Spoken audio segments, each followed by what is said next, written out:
김성환의 시사야.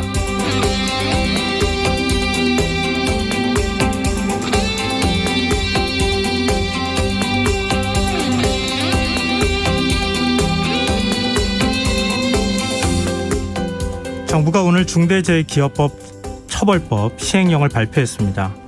어떤 경우에 법이 적용되는지 세부 기준을 마련하고 다음 주에 입법 예고를 하겠다는 계획인데요. 벌써부터 우려의 목소리가 나오고 있습니다. 노동계가 꾸준히 요구했던 2인 1조 작업 의무 규정이 시행령에서 제외되면서 지난 5월 평택항에서 철제 구조물에 깔려 숨진 고 이선호 씨, 지난 2016년 구의역 지하철 승강장에서 홀로 스크린도어를 수리하다 사망한 김군이 또다시 등장할 수 있다는 지적이 나오고 있는 겁니다. 중대재해로 인정되는 직업성 질병에서 과로사의 주 원인으로 지목되는 뇌심혈관 질환과 직업성 암이 제외된 건 역시 논란인데요.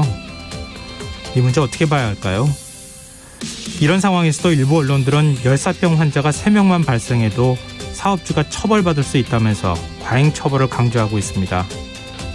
물론 처벌 기준이 모호해 산업 현장에 혼란이 발생할 수 있다는 재계의 주장, 이해하지 못하는 건 아닙니다.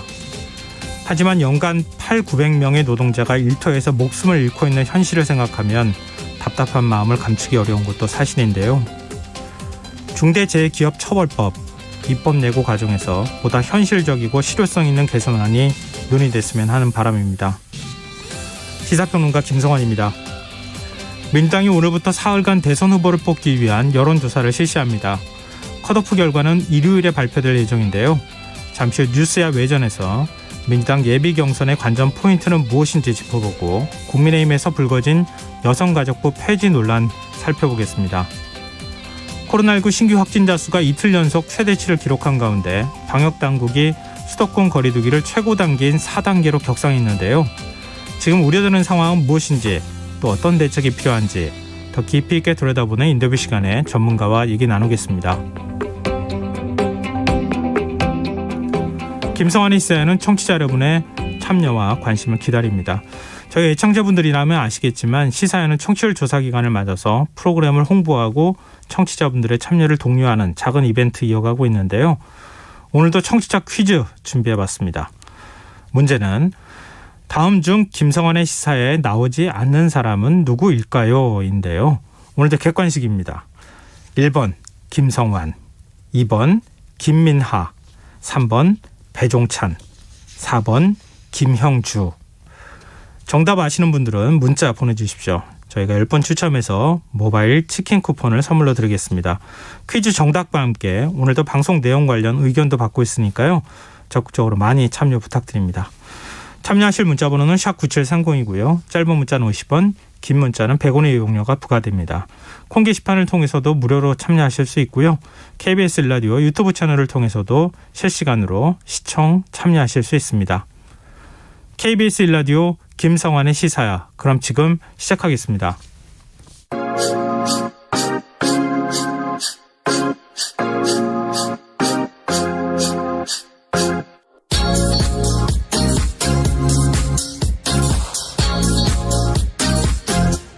KBS 1라디오 김성환의 시사야.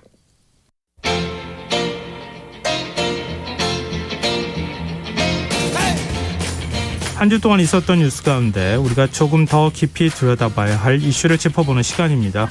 뉴스야 외전 함께 하실 패널 두 분 오늘도 역시 소개해드리겠습니다. 배종찬 인사이트 K 연구소장 자리하셨습니다. 안녕하세요. 안녕하십니까. 김민하 시사평론가 모셨습니다. 안녕하세요. 안녕하세요. 네. 두 분 코로나19 확진자 요즘 급증하니까 좀 조심하고 계시죠? 네. 저기 이렇게까지 숫자가 오늘 역대 최다입니다. 1,316명. 글쎄요. 정말 이제 비상시국이기 때문에 그만큼 뭐 저도 그렇고 모두가 조심을 해야 되는 때로 보입니다. 아무래도 여의도를 많이 이렇게 주무대로 움직이시잖아요. 그러니까 좀 조심하셔야 될 것 같습니다. 여의도에 확진자가 많이 나와가지고. 각별히 조심하겠습니다. 네, 알겠습니다. 네. 김인하 평론가는 어떠세요? 저는 이제 최대한 이제 조심해야겠다. 밖에를 나가지 말아야겠다. 이렇게 생각을 하는데 기존에도 밖에를 안 나가고 있었기 때문에 이게 뭐 더 조심을 어떻게 해야 되나 조금 고민스럽기도 합니다. 바깥에서 많이 보이던데요? 제가 어디 바깥에서 저를 보셨어요? 아니 뭐 계속 돌아다니시는 것 같은데. 어디서 저를 뭐 길에서 보셨나 어디서? 네. 아니, 저희 갑자기 집에- 왜 네. 뒤에 말끝을 흐려요? 아니, 다른 집에- 방송 출연도 많이 하잖아요. 그러니까요. 네. 그 출연하기 위해서 방송국 가는 동선을 최소화, 단순화하고 있습니다. 아, 네. 지하로 가세요? 네, 아니요. 아니, 저도 조심하고 있어요. 사실 청취자분들도 역시 마찬가지실 것 같은데요. 지금은 동선을 최소한 간소하게 만들어요. 그럼요. 네. 많이 저는, 여러 사람하고 접촉하지 않는 게 굉장히 중요한 친구들도 것 이미 같습니다. 다 관계가 끊기고 안 만나기 때문에 저는 거의 조심할 것이 아니었고 가족들도 안 만난 지 적당히 오래됐습니다. 하시죠. 아, 네. 외로운 김인합 시사평론가. 자, 같이 이제 얘기를 풀어가야 될 텐데요. 왜 제가 이 말씀을 여쭤봤냐면은 네. 정부의 코로나19 대응 사실은 좀 방역 조치를 완화했잖아요. 네. 백신 접종률이 한 30% 가까이까지 오면서 이게 지금 오히려 지금 4차 대유행을 부른 거 아니냐 이런 비판적인 지적이 야권을 중심으로 내놓고 있어요. 그 지적에 대해서 두 분은 어떻게 생각하시는지 간략하게 말씀 들어보고 본론으로 들어가죠. 글쎄 이제 야당에서 정부가 좀 더 방역 대책을 더 엄중히 했더라면 그런 비판을 할 수 있겠죠. 그런데 정부라고 해서 일부러 그렇게 했겠습니까? 또 예상하고서 모든 일이 진행되는 건 아니거든요. 네. 그래서 조금 더 경계를 했더라면 좋았을 텐데라는 생각은 누구든 할 수 있을 거예요. 그런데 이제 우선 중요한 것은 비판보다는 이제 협력이 필요한 것이고 네. 그만큼 지금 4단계로 그래도 빨리 끌어올린 것은 잘한 결정으로 볼 수 있는 일일 테고요. 또 각국에서 지금 확진자가 또 백신 접종률이 높은 곳에서도 늘어나고 있거든요. 네. 그게 이제 인도발 델타 변이 바이러스에 또 과제도 놓여 있는 것이기 때문에 비상시국입니다. 비판할 수 있습니다. 비판도 해야 되고요. 하지만 더 중요한 것은 이 비상시국에 협치를 해야 된다는 것이죠. 맞습니다. 이럴 때 당신들은 당신들대로 하시오 이렇게 할 수는 없는 거니까요. 그럼요. 네, 김민하 평론가는요. 저도 이제 같은 생각인데요. 분명히 이제 비판할 수 있습니다. 정부의 이제 완화 메시지가 어떤 뭐 여러 가지 지금의 상황을 나왔다 뭐 이런 비판할 수 있지만 사실은 엄밀히 얘기하면 결과론적인 거거든요. 그러면은 정부가 이렇게 백신 접종률이 이제 백신 접종이 본격적으로 시작이 되고 이제는 하반기부터는 이제 경기 진작을 하고 내수 진작을 이제 해야 될 시기인 것도 맞는데 네. 그러면 그런 역할은 또 게을리 했어야 되는 거냐? 그건 또 아니고 그래서 이런 점들에 있어서는 이제 다소 결과론적인 평가이긴 하지만 어쨌든 중요한 거는 그럼 앞으로 어떻게 할 거냐 아니겠습니까? 이게 결국은 이게 뭐 내수 진작을 위주로 한 추경안의 내용을 뭐 손질해야 된다 이런 주장도 있지만 그런 부분은 충분히 받아들이되 그렇다고 한다면 지금 피해를 입게 되는 어떤 직종이나 이런 계층에 대해서는 굉장히 두텁게 지원을 할 수 있는 그런 부분을 또 같이 모색해야 되는 거거든요. 네. 그래서 성격은 달리하되 추경을 뭐 예를 들면은 굉장히 많이 깎아야 된다. 뭐 그런 식으로 이제 어떤 단선적으로 접근하지 말았으면 좋겠고 이 부분에서 생산적인 결과가 나왔으면 좋겠습니다. 네. 이제 본격적인 얘기를 좀 해보죠. 민주당 대선 후보 예비경선 결과가 오는 11일 이제 발표될 예정입니다. 네. 일단 1차전은 끝냈다 이렇게 봐도 무방할 것 같은데요. 왜냐하면 TV 토론까지 일단 마무리를 했기 때문에 네. 민주당은 오늘부터 사흘 동안 국민과 당원 여론조사를 통해서 8명의 후보를 6명으로 이제 압축하게 되는데요.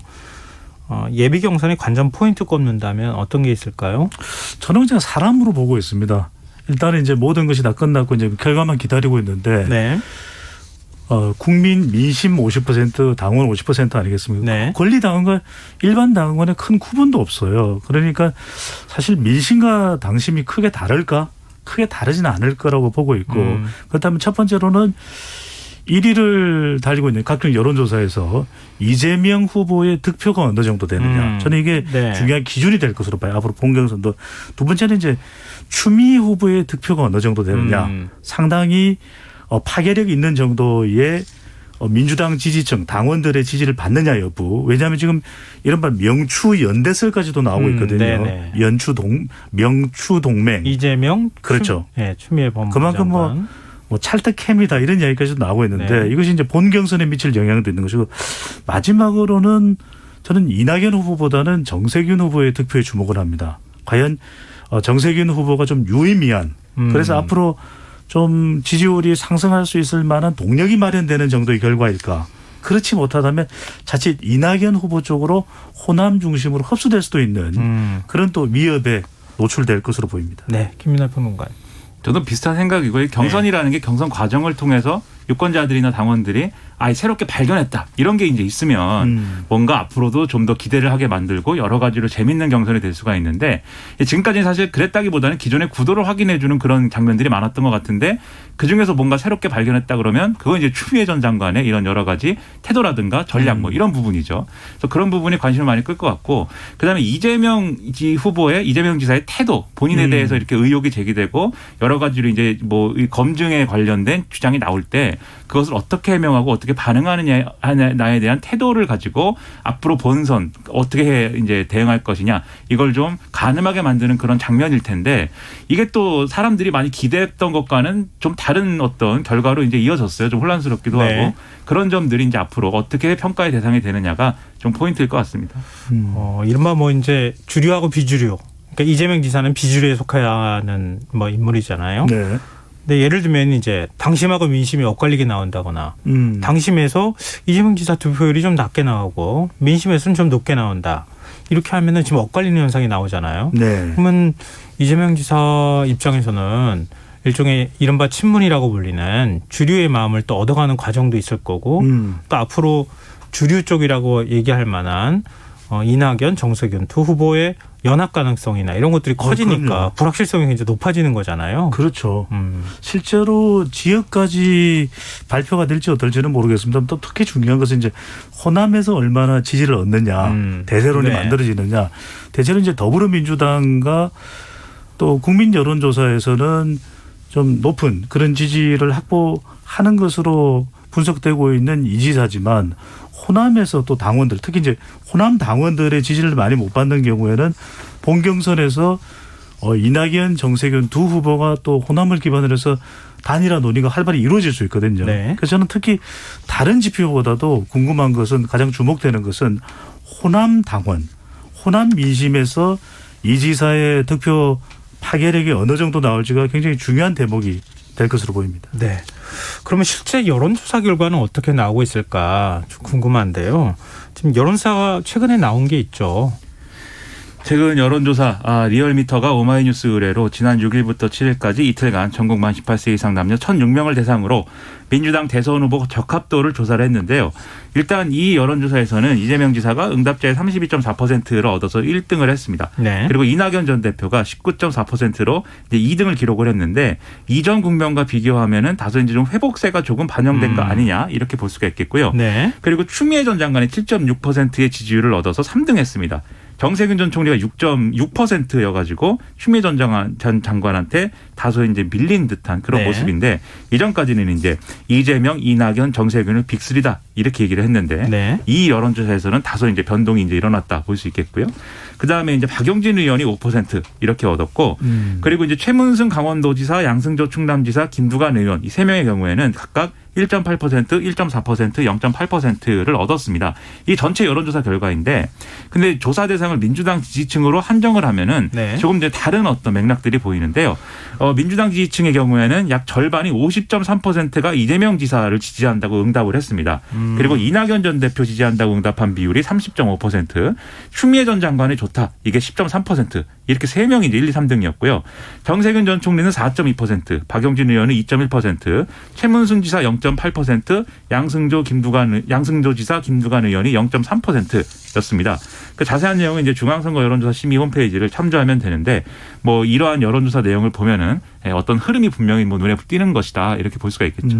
그런데 지금 뭐 여론조사 전문가시니까 네. 배종찬 소장이 뭐 전체 합치면은 이재명 지사가 32% 나오는데 지금 민주당 당원만 대상으로 하면 절반이에요. 50% 절반이 나온단 네. 말이에요. 그럼 국민 호감도나 국민 여론조사 결과가 그만큼 안 나온다는 얘기 아닙니까? 아니 그런데 이제 국민 조사인 경우에는 무응답층이 많이 있거든요. 네. 근데 실제 이제 우리가 이번에 경선에 포함되는 일반 여론조사는 민주당 지지층과 무당층이에요. 그러니까 이거하고는 좀 다르다고 봐야 되겠죠. 네. 그러니까 실제 당원들과 이번에 국민 여론조사에 큰 차이가 없을 수도 있다라는 것이 이번 당원에 포함되는 것이 이제 1,200명인데 네. 1,200명이 권리당원 600명, 일반 당원 600명을 무작위 추출합니다. 네. 그러니까 사실 민주당 지지층과 무당층을 포함하는 국민 여론조사하고 그 성향이 크게 다르지 않을 수도 있다라는 건데 흥미로운 부분이 이런 거예요. 아, 이재명 후보가 앞서가고 있어서 이건 우리 청취자분들께서도 다 알고 있고 예상하는 부분인데 네. 이낙연 후보가 좀 주춤을 했었어요. 예. 경선 전만 하더라도. 근데 경선에 들어와서 추미애 후보가 이재명 후보에게 좀 힘을 실어주면서 친문 강성 지지층이 이낙연 후보 쪽으로 간다. 이런 또 진단이 나왔거든요. 네. 실제로 결과를 보면 다른 경선 이전의 조사와 비교를 한다면 이건 추세 비교입니다. 좀 민주당 지지층에서 이낙연 후보가 좀 지지율이 올라갔어요. 올라가는 추세로 나타났어요. 그건 또 그렇게 또 확인을 해볼 수가 있는 것이고 상대적으로 토론 또 경선 토론에서 이재명 후보를 많이 공격했던 정세균 후보 네. 또 박용진 후보의 경우에는 오히려 민주당 지지층에서 생각 외로 지지율이 그렇게 썩 잘 나오지 않았어요. 그러니까 이재명 1위를 달리고 있는 이재명 후보를 공격했음에도 불구하고 공격한 정세균 후보, 공격한 박용진 후보의 지지율이 특별히 오르지는 않았다. 이렇게 해석을 할 수가 있는 거죠. 네. 지금 그럼 조금 좀 흥미로운 결과가 나올 수도 있겠다. 지금 말씀 들어보니까 그런 생각도 들거든요. 네. 과연 1, 2위 후보가 어떻게 지지율을 얻을 것이니 이제 당심하고 민심에서 어느 정도의 득표를 기록할 것인지 여기에 따라서 앞으로 본 경선이라고 할 수 있는 일종의 이제 권역별 전당대회까지 지금 얘기하고 있잖아요. 그렇죠. 네, 여기에 가가지고는 어떤 결과가 나올지 예측하기 쉽지 않을 수도 있겠다 이런 생각이 들고. 근데 지금 또 뭐 변수 하나가 코로나19가 이렇게 확산하는데 이 권역별 그 전당대회를 할 수 있겠냐 뭐 이런 얘기까지 나오더라고요. 또 다른 변수가 또 등장하기 시작하는 것 같아요. 그렇죠. 그러니까 이제 2002년의 경우에는 민주당 대선 후보를 선출하는 데 있어서 이 국민 순회 경선이 상당히 큰 반향을 불러왔거든요. 네. 그만큼 주목을 받을 수 있었고 순회 경선을 통해서 노무현 후보가 또 우뚝 설 수 있는 기회가 되기도 했는데 그때 여론조사를 보면은 5% 여론조사 결과를 보이던 한 조사에서 노무현 후보가 나중에는 결과적으로는 민주당의 최종 후보가 됐고 대통령까지 되지 않습니까? 네. 그만큼 변화를 가져온 역동적인 순회 경선이 됐는데 이번의 경우에는 코로나 상황이라서 얼마나 온라인 플랫폼상에서 이 지지층들과 잘 만나느냐. 예. 이게 굉장히 중요한 변수가 될 수 있는 것이죠. 또 한편으로는 이 온라인 비대면이기 때문에 상당히 이 전세를 역전시키기가 또 쉽지 않은 상황이 전개될 수도 있다. 그런 만큼 이재명 후보를 쫓고 있는 이낙연, 정세균, 추미애, 박용진 등 후보들의 전략이 뭔지 이 코로나 음중한 국면에서 이것도 주목을 해야 되는 거죠. 네, 알겠습니다.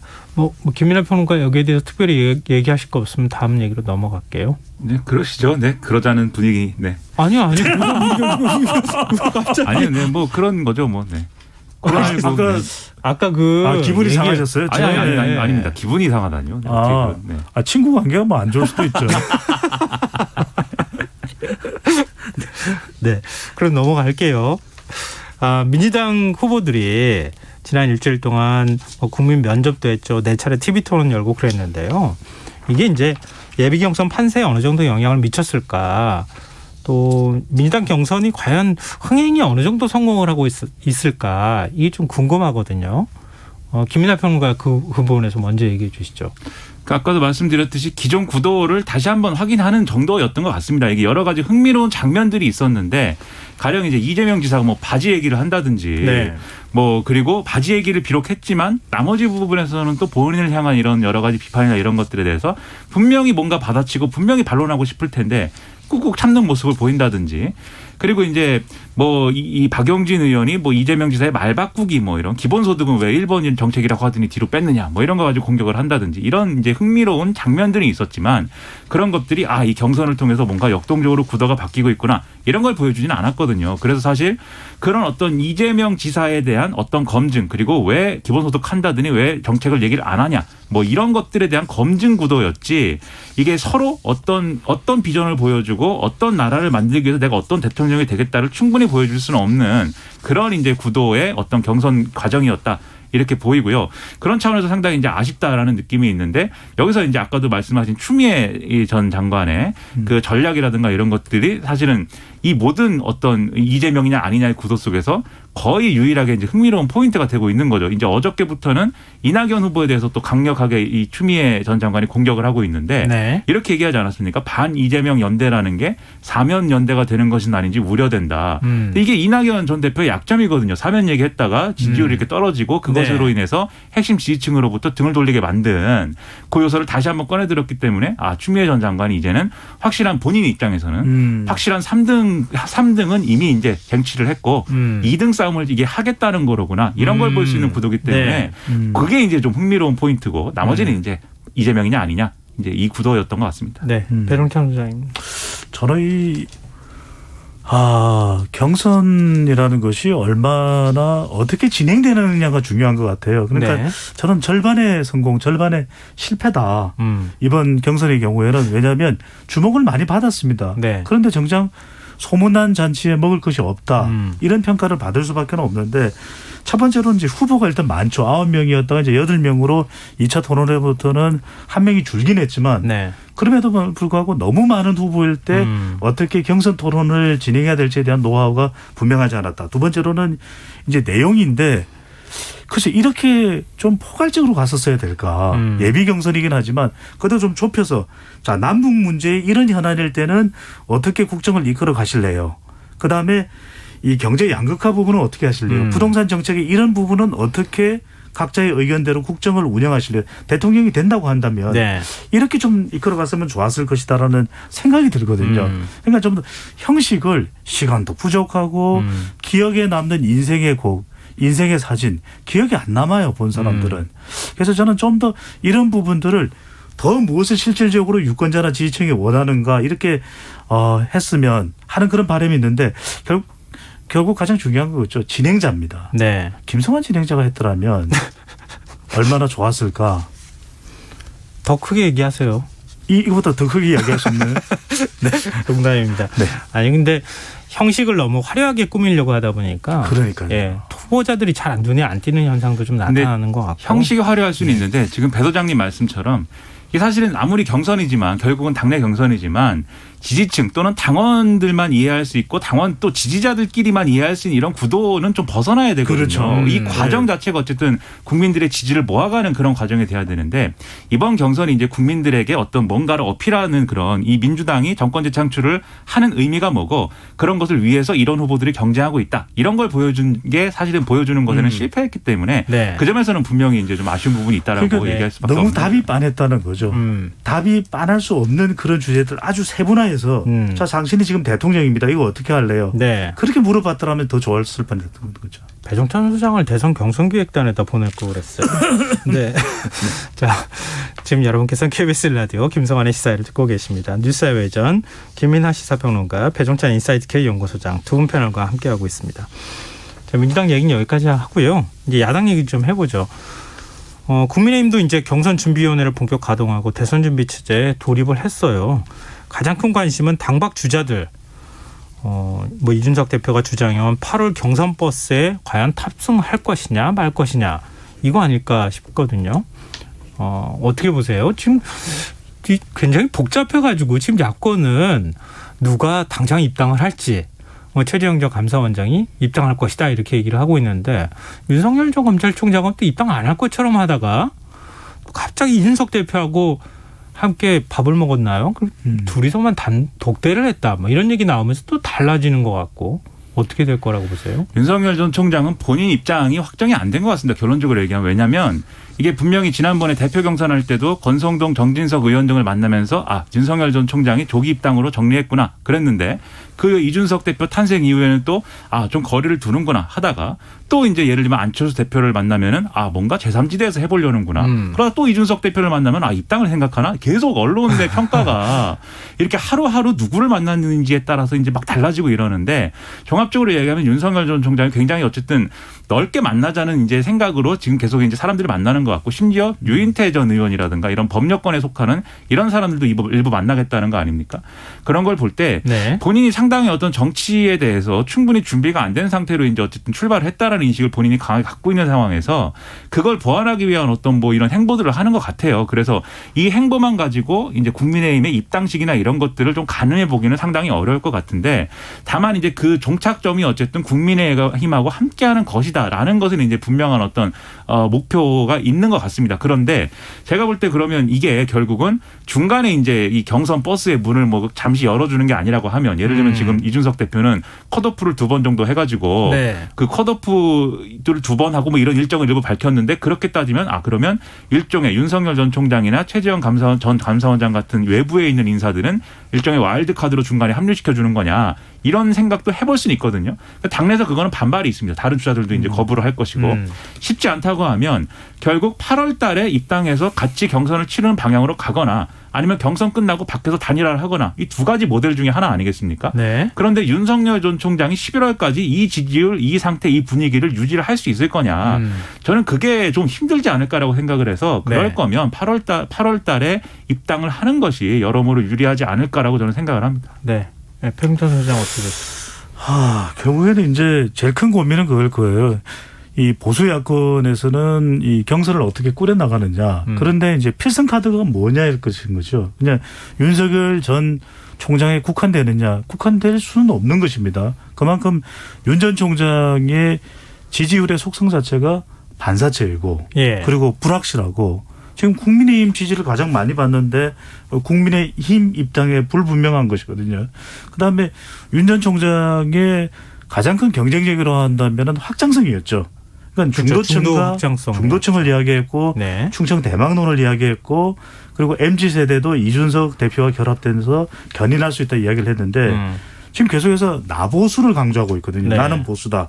그래서 전명군 이야기 또 박유수 오염수 이야기 탈원전 이야기 이렇게 이제 계속 점점 보수 성향을 더 짙게 가져가면 축창가 이야기까지도 했죠. 네. 근데 결국은 무슨 이야기냐. 윤 전 총장의 경쟁력이 아직도 빠지지 않고 있는 이유는 대안 부재입니다. 현재로서는. 네. 그러니까 누군가 윤 전 총장의 지지율을 가져갈 수 있는 보수 야권 후보는 없다는 것이거든요. 그런데 여기서 이제 가장 핵심은 그것입니다. 그러니까 이 윤 전 총장의 이 불확실성을 대체할 수는 없다 하더라도 보수 야권이 차기 대권 정권 교체를 노리기 위해서는 윤석열급 정도의 지지는 받는 대선 후보라 해야 된다는 겁니다. 네. 과연 그것을 국민의힘이 살려갈 수 있을까가 관건인데 이준석 대표는 급하죠. 빨리 이 체제를 정비해야 되니까. 그런데 윤 전 총장이든 최재형 전 감사원장이든 또 다른 국민의당의 안철수 대표도 아직까지 준비가 안 된 거죠. 그러면은 제 청취자분들을 대신해서 제가 질문을 드릴 수밖에 없는데요. 원래 이제 이런 질문 받는 거 출연자들은 되게 부담스러워하죠. 입당을 언제 할 것이다. 지금 이제 김종인 전 비대위원장처럼 11월에 뭐 예를 들면 국민의힘에서 후보 먼저 선출하고 지난번에 4.7 재보궐선거처럼 당 밖에 있는 인사하고 같이 단일화를 또 하고 이런 과정들을 밟는 것. 그런 시나리오 중에 어느 쪽이 더 선택 가능성이 높다고 보세요? 저는 뭐 지금 말씀드렸죠. 김종인 전 비대위원장의 이제 인터뷰를 잘 봐야 되는데 그런 얘기들에 다 전제가 붙어 있어요. 뭐냐면 지금 지지율이 유지된다면 11월까지 가서 국민의힘 후보하고 단일화하는 그림이 답이 아니겠는가 이렇게 얘기를 했어요. 그러니까 지지율이 유지된다면 뭐 이런 식의 전제가 이제 붙어 있습니다. 네. 그런데 지금 상태로 지지율 유지 가능한가 윤석열 전 총장이 지금 배 소장님이 말씀하셨듯이 메시지가 다 지금 너무 보수적이거든요. 근데 왜 이렇게 보수적으로 쏠려 있느냐를 따져보면 국민의힘이 입당을 안 했기 때문이에요. 결국 국민의힘이 입당을 안 하고 자기가 가지고 있는 중도 그리고 호남의 지지율을 지금 지켜야 된다고 생각을 하는데 그러면 지금 여러 가지 검증 논란이나 이런 것들 때문에 보수층 지지가 약간 균열이 생길 수가 있거든요. 그러면 이 부분에 있어서 자신의 어떤 이념적으로 난 보수야를 주면서 양쪽을 다 만족시키려는 행보를 하기 위해서 보수적인 얘기를 하면서 국민의힘 입당을 안 하는 선택을 하고 있는 게 아닌가 싶은데 최대한 지지율을 높게 유지하기 위한 전략이다. 그렇죠. 근데 네. 그렇게 하면 오히려 윤석열이라는 캐릭터의 한계가 드러납니다. 오히려 검증에는 제대로 대응하지 못하고 그리고 본인의 어떤 장점이었던 이념 뭐 이런 문제가 아니라 이런 이 정권에서 어쨌든 이 정권의 한계가 아닌 다른 방향의 선택지다라고 하는 그 방향이 없어지는 것이기 때문에 오히려 국민의힘에 들어가서 메시지를 중도적으로 내면서 지금 국민의힘이 이준석 대표 탄생 이후에 다소 중도적으로 접근할 수 있는 길이나 이런 것들을 일부 확보한 거잖아요. 국민의힘도 이대로 계속 가면은 이제 이준석 대표도 아마 그런 생각할 거예요. 당내 기득권이라든가 당내 이런 과거에 이제 좀 발을 붙이고 있는 이런 올드한 세력하고의 힘겨루기에서 야 이거 여러모로 힘이 좀 딸리는데 이런 생각할 수가 있거든요. 이 내에서 그럼 승부를 보는 게 저는 차라리 낫다고 생각하기 때문에 그러한 어떤 계산을 할 수 있다면 윤석열 전 총장이 조기 입당하는 것이 낫다고 생각하고 그렇게 되지 않을까 생각합니다. 아, 조기 입당 가능성이 높다. 그러면은 8월에 입당할 가능성도 있다. 뭐 다른 데 가서는 다른 얘기 할 수도 있겠지만 오늘은 저는 8월 입당설에 그럼 걸겠습니다. 저는 이렇게 보는데 지금 이 가장 윤 전 총장 관련해서 관심이 많은 이슈 중 하나잖아요. 네. 입당을 언제 하느냐. 근데 상식적으로 정상적으로 논리적으로 본다면 저는 8월 이전에라도 7월에도 입당을 하는 게 맞다고 봅니다. 데이터상으로는. 왜? 국민의힘 지지를 가장 많이 받는 후보고 스스로 보수 성향을 지금 강화하고 있는 것이고 그렇죠. 예. 그렇다면 더 이상 미룰 이유가 없는 것이죠. 또 개인의 신상과 관련된 부분도 당 차원에서 대응도 가능하고 그리고 대선 후보가 최종 대선 본선 후보로 결정이 되고 나서 탈원전이든 역사적인 점령군 문제든 일본 오염수와 관련 문제든 그때 가서 결정을 하고 대통령 후보로서의 공약을 당 차원에서 지원을 받아서 내도 늦지 않거든요. 네. 그런데 왜 미루고 있을까? 그러니까 이것이 비상식적으로 비정상적으로 비논리적으로 해석될 수 있는 부분이에요. 저는 이건 검증이라고 봐요. 지금 검증 부담 때문이다. 검증 부담이죠. 왜냐하면 국민의힘 많이 들어가서 검증을 받기 시작하면 국민의힘 내부를 잘 보십시오. 예. 홍준표 의원, 유승민 전 의원 전 대표 그리고 바깥에는 국민의당 안철수 대표 모두 대통령 선거 본선을 뛰었던 후보들이에요. 예. 다 검증이 사실상 끝났습니다. 그러면 오직 한 사람 남아있는 유력 후보는 누구냐 검증이. 윤석열 전 총장이거든요. 예. 본인으로서는 그것만큼 본인에게 큰 벽으로 다가오는 건 없거든요. 지금 가정을 해본다면 정치적 가정이죠. 그걸 피하고 있다 지금. 그렇다면 오히려 단일화가 본인에게는 더 적합한 승부수일다라고 판단할 수 있는 거죠. 그럼 자연스럽게 뭐 지금 검증 얘기로 넘어갈 수밖에 없는데요. 오늘 또 경향신문하고 인터뷰를 아주 장문의 인터뷰를 했어요. 신문 네. 지면에 실린 건 얼마 안 되지만 인터넷에 공개된 거 보니까 거의 네 개인가로 분리해서 할 정도로. 근데 거기에 보면 가족과 처가 의혹에 대해서도 또 명확하게 얘기는 하지 않았어요. 예를 들면 이제 부인인 김건희 씨와 관련돼 있는 여러 이제 돌아다니는 소문과 관련해서 집 새벽 2, 3시까지도 공부하는 사람이라서 술도 별로 안 좋아하고 그런 걸 할 사람이 아니다. 이런 식으로 그냥 얘기해버리고 말았거든요. 근데 이 검증에 대해서 윤석열 전 총장이 대하는 태도 이거 어떻게 보십니까? 일단 정치의 어떤 도의나 윤리상으로 보면은 이런 식으로 대응하는 것은 한계가 분명히 있죠. 왜냐하면 이렇게 얘기를 자기가 할 얘기를 이제 줄인다고 해서 검증 국면에 그냥 끝나거나 유예되지 않습니다. 검증이라는 거는 국민의힘 내부에 무슨 홍준표, 유승민이 하는 게 아니라 언론이 하는 것이고 그리고 언론과 연관돼서 이제 나오는 여러 가지 어떤 여론이 하는 거거든요. 그렇기 때문에 이걸 마냥 피할 수는 없는 것이기 때문에 본인이 어쨌든 간에 입장을 뭔가 설명하고 그다음에 국민들에게 어쨌든 이렇게 좀 이해를 구하는 것은 불가피한 일이에요. 다만 이게 그런 한계는 있을 것 같아요.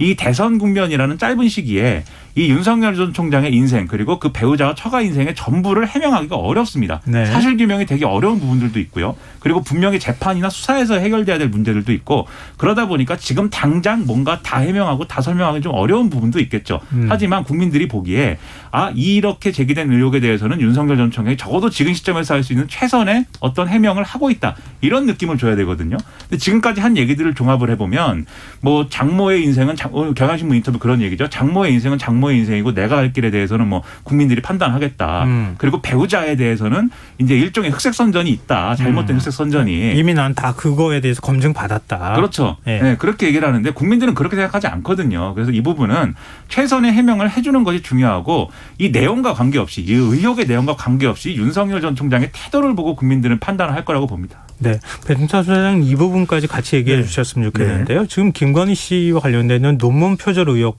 뭐 아주 구체적으로 지금 나오고 있는 상황인데요. 네. 윤 전 총장 측 대변인은 기자들한테 이제 입장을 보낸 걸 보니까 민주당 후보들의 논문 표절 의혹부터 해명하라 이렇게 역공을 취했어요. 이거 네. 어떻게 봐야 됩니까? 적절치가 않죠. 그러니까 윤석열 전 총장이 검찰총장과 대선 후보로서는 전혀 다른 차원입니다. 네. 그러니까 검찰총장일 때는 가족과 관련된 논란과 의혹이 있더라도 그거는 검찰총장과는 다른 차원인 거죠. 그렇지 않습니까? 검찰총장으로서 검찰개혁과 관련해서 어떤 태도와 또 인식을 가지고 있느냐 이게 이제 더 중요한 것인데 왜 대통령 후보에게는 가족이 중요할까요? 그만큼 가족과 관련된 이슈가 대통령의 국정 운영에도 결정적인 영향을 미칠 수도 있기 때문입니다. 네. 그러한 상황들을 우리가 줄곧 지켜왔고 그렇기 때문에 이것을 해명하는 데 있어서 엑스파일이라고 하는 어떤 의혹을 거창하게 부풀린 그런 어떤 명칭이 아니라 정말 아주 체계적으로 또 구체적으로 궁금한 부분은 그런 부분이거든요. 우선 이제 첫 번째는 내용입니다. 그러니까 장모와 관련된 의혹이 2013년에 국민건강보험공단에 이 요양급여를 편취한 일이 있다면 그렇게 해서 지금 법정 구속이 됐고 네. 3년 실형이 내려졌거든요. 1심 선고지만 그렇다면 2012년 이 사건보다 1년여 전에 결혼했던 윤 전 총장이 알았느냐. 그 사건을 담당했던 검사가 사위가 윤석열 검사라는 걸 알았느냐. 이 부분을 알고 싶다는 것이에요. 두 번째로는 태도입니다. 그러니까 적극적으로 해명하는 것이 중요한 것이지 원론적이거나 교과서적인 내용의 답변이 틀렸다는 것이 아니었고 그리고 윤석열 전 총장에 대한 흠집 얘기를 하겠다는 것이 아니라 배우자와 관련된 논문이라면 그 논문에 대해서 국민들과 판단할 일이지만 그것이 대선 후보로서는 얼마만큼 영향을 미칠 수 있고 중요한 것인가에 대해서 후보자 입장을 밝힐 필요가 있고요. 네. 마지막 이제 소통 부분입니다. 그러니까 자꾸만 묻고 있는 것은 배우자의 신상과 관련된 내용이 아니라 69억 공식적으로 이제 재산 신고됩니다. 네. 이 부분에 이 재산 형성 과정이 어떤 과정이 있었냐. 지금 도이치모터스 이야기도 나오고 물론 의혹입니다. 하지만 이 부분에 대해서 구체적으로 아주 상세하게 근거를 가지고서 규명할 필요가 있다는 거죠. 논문을 한마디만 하면은 네. 이 논문을 누가 봐도 이상한 논문이지 않습니까? 그런데 또 이 논문 받은 데가 일종의 전문대학원 뭐 그런 거거든요. 전문대학원, 정책대학원 뭐 그런 거 있지 않습니까? 이런 데 있어서는 학적으로 검증이나 이런 것들이 소홀한 게 또 사실이에요. 그러면 그런 설명을 국민들에게 하면서 이게 결혼하기 전에 배우자가 이런 걸 했는데 이 부분이 만약에 학문적으로 이런 프로세스들에 의해서 문제가 된다고 하면 학위가 취소되거나 이런 것도 받아들이겠다. 그런 것들이 필요하다면 그건 수용하겠다. 이렇게까지 얘기를 해줘야 되거든요. 네. 근데 그냥 학계에서 그냥 결정한 일이다. 이래버리면 이것은 법조인의 대응 방식이지 정치인의 대응 방식이 아닙니다. 그거 알아야 됩니다. 한 가지만 좀 더 말씀드리면 짧게 네. 말씀드리고 싶은 점은 우리 청취자분들께서 오해가 없으면 좋겠는데 윤석열 전 총장을 깎아내리려고 하는 것이 아니라 이런 것들이 다 그러니까 여권 후보 누구더라도 만약 그런 의혹이 있다면 규명이 돼야 된다는 것이죠. 근데 이제 이게 아내와 그러니까 부인과 장모에 관한 문제잖아요. 네. 근데 나는 대통령 보고 선출을 하는데 나중에 뭐 영부인이 된다 하더라도 영부인의 논문까지 검증할 필요가 있겠느냐. 영부인의 결혼 전 사생활까지 검증할 필요가 있겠는가. 이런 문제로 또 반론이 가능한 부분도 있거든요. 이게 여러 가지 제기되는 의혹들에는 그래서 근거가 없는 것도 있고 굳이 이걸 언론이 다뤄야 되나 싶은 것도 있고 그럴 겁니다. 그런데 여기 계속 강조하는 것은 결국은 그런 의혹들이 제기가 됐을 때 윤석열 전 총장이 이거는 검증거리도 아닌데 왜 물어봅니까? 이렇게 하는 게 그게 이제 그냥 어떤 저처럼 그냥 뭐 평론가라든지 뭐 이런 사람이면 그럴 수 있죠. 하지만 대통령을 하겠다고 나온 사람이기 때문에 그 검증에 다답할 이유까지는 없는 것이지만 적어도 그것에 대해서 어떤 태도를 가지고 있느냐를 국민들에게 보여줘야 된다는 거죠.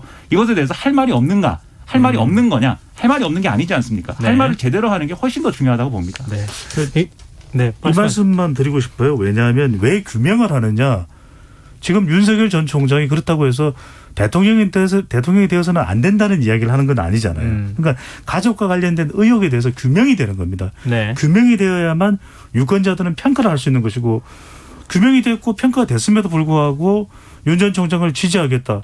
그럼 나는 윤 전 총장을 지지하지 않는다. 그 오롯이 그 최종적인 선택의 몫은 유권자에게 맡게 된다라는 것이죠. 네, 알겠습니다. 윤 전 총장이 그냥 뭐 학교에서 알아서 하겠죠. 뭐라든가 아니면 재판이나 수사를 통해서 나중에 결과가 나오겠죠. 이렇게 하는 것은 좀 너무 상세하게 국민들이 좀 얘기를 듣고 싶어 하는데 그런 부분에 있어서 좀 부족하다 이런 이야기로 들리네요. 그리고 두 분이 지금 계시는 동안에 이 청취자 퀴즈를 다시 한번 말씀드리면 좋을 것 같아요. 청취율 조사 기간을 맞아서 오늘 청취자 퀴즈를 좀 드렸는데요.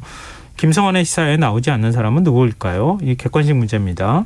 1번 김성환, 2번 김민하, 3번 배종찬, 4번 김형주. 이거 너무 어려운 문제입니다. 정답하시는 분들은 문자 보내주시면 김민하? 됩니다. 배종찬? 네. 저는 너무 어려워가지고 맞출 수가 없을 것 같아요. 그러네요. 그렇죠. 정말 이 어렵죠? 방송에 많이들만 맞추시는 김성환이 아닌 것 같기도 하고. 네, 청취자분들께서 진짜 어려워하실 것 같습니다.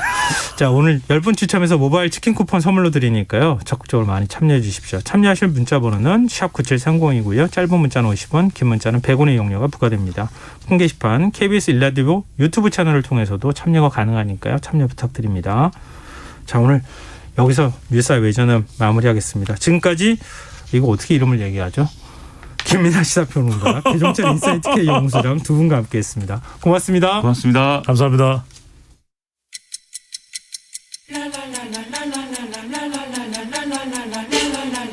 바쁜 당신을 위해 준비된 밤 시사야.